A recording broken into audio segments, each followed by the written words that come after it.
Okay. All right. Hey guys, how you doing? This is Nash Warfield here again with webisode 5.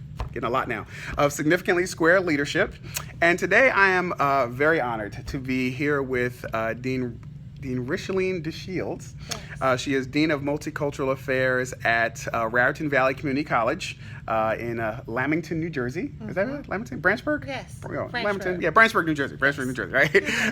And so basically, she's an awesome leader doing some amazing things, here at Raritan Valley. And I just wanted to get a chance to, talk to her about, her thoughts on leadership and, how she's making a difference. So Richeleen, why don't you tell me a little bit about what you do here at Raritan Valley? Okay, well, actually, if it had to boil down to one word, I work with students around and faculty and staff around issues of respect, right? So my job entails really trying to get and build a community that's inclusive and welcoming and tolerant of all people on campus.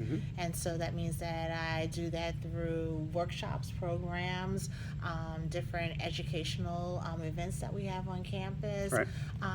And really just for my students trying to navigate them through the process so they can complete their college education and go out and be leaders of the future. So. Awesome. And we are sitting here in the awesome Paul Robeson Institute Center. So talk to me a little bit about what we do with the Paul Robeson Institute. Well, Paul Robeson was a native of Princeton, New Jersey. That's right. And lived in Somerville and graduated from Somerville High School. So, that's part of our Somerset County community in which we serve.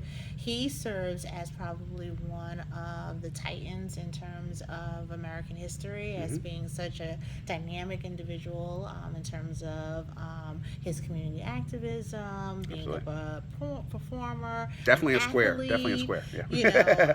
A lawyer, and just an overall scholar. Right. And so here at Raritan, we have opportunities to be able to expand people's understanding of Paul Robeson's legacy, and then also give back to the future generation through our Paul Robeson Youth Achievement Awards, in which we honor African American middle school and high school students for their scholarship and then their ability to be able to transcend so many different dynamic areas in terms of being an excellent leader and student. Yes, definitely. I've had the opportunity to speak at the Paul Robeson Youth Awards. So awesome, fantastic. And so personally for you, so what does it mean to be significant? Like, how do you really want to make a difference and make your mark, here with what you do? Well, I think it's all about what you can pay forward to individuals. And so my own narrative is that, I'm a first generation college bound student from a single parent mother who really wanted the best for me. And so I really want to be able to give that to other individuals because I know that education has been such a transformative figure in my life that's allowed me to do some amazing things, travel the world, meet all different kind of dynamic people, build my confidence. And so I really want to be able to share that and give that back to other individuals. And so what I do is, primarily I'm here in higher ed because I find that, students think that going and getting a degree is so complicated and hard, and it really isn't. Right. It's really just being able to understand the pathways that they need to be able to navigate and what skills that they need to have. And so that's my job, to be able to do that. And I have to do that by working with faculty staff who can empower other individuals to be able to make that difference in the lives of young people. Yeah, definitely. And then, of course, one of the events that we do here every year is the Historically Black College Fair with Malcolm Bernard. It's been, how many years have we been doing that? Oh, I think over like 16 or 17 years. 17 years, absolutely. About 1,300 high school students come from all over, central New Jersey, and they get exposure to historically black colleges and universities, of which I am a proud graduate, Morgan State, represent. And so, it's just one of the awesome events that you guys do here at Raritan Valley, and certainly makes a difference, I know, for so many students. Absolutely, and even, that opportunity to bring students on campus, we want to help them along their journey. Right. So we even have some of our Raritan Valley students share their journey Absolutely. with the high school students to encourage them to seek out the best. Right. I'm just so proud that Raritan is able to host so many students. And I love to be able to hear back from students who say that either they got, a full scholarship coming to the fair. Right. They gained some really great information by coming to your presentation. Or, just hearing back from our Raritan students about the opportunity to be able to complete their degrees at a historically Black institution. Sure. Which is amazing. Yeah, So, yeah. HBCUs are still making such a significant contribution to our students and being able to give them opportunities of education. Yeah. So. Definitely. That's awesome. So, I was going to ask you a little bit about leadership. We've talked so much already. So, what would you say? Obviously, the whole piece of a square, significant square. Square has Yes. 4 sides, all right? So, Yes. if you could narrow it down, what would you say are your 4 most, important? Being a dean, what are the 4 most essential qualities or values you think a leader has to have? I think leaders have to be risk takers. I think by far I haven't been as successful in my career if it wasn't for the fact that I took risk. And risk around like just being uncomfortable. It's okay to be uncomfortable in situations. Getting out of that comfort zone, definitely. Yeah. So when I have an idea and I think that it's going to impact a lot of people, and I feel kind of like, oh my God, that's really a little daring, I say, well, you know what?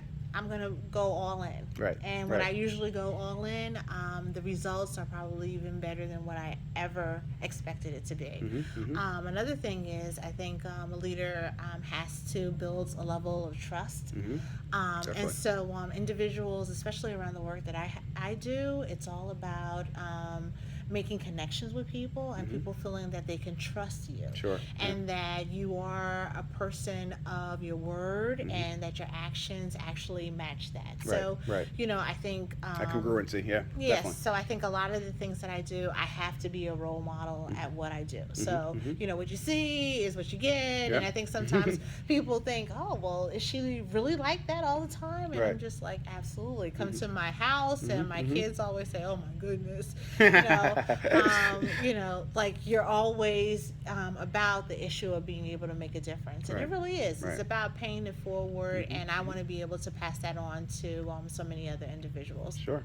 But then I think, another part of being a leader is really being able to listen to others. So, it's not always about what you have to say. It's always about gathering information and hearing what other people have to say. So a large part of what I do in my work is really just being effectively listening to other individuals and then kind of piecing the puzzle together and bringing people together around mutual issues of interest for them. And I think that really helps me to be able to develop a group of people who can collectively work and make a difference in people's lives. So. Awesome. All right. So we got risk taker, we got trustworthy, we got listener, and did you say one more? What was the other one? Oh, I didn't give a fourth. Oh, we got a fourth one. You gotta give four sides. Leader.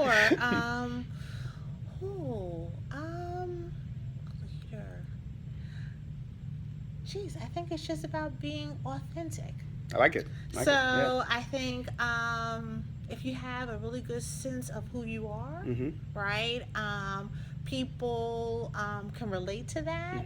And I always kind of tell this analogy that I've met so many different people of different ethnic groups, racial groups, and one thing that I always say is that I love to be able to meet people who I categorize as being soulful. It's like when the souls meet, it's just like, oh my God, like, you really understand what I'm going through, and like I don't really have to say that much. We just kind of get it.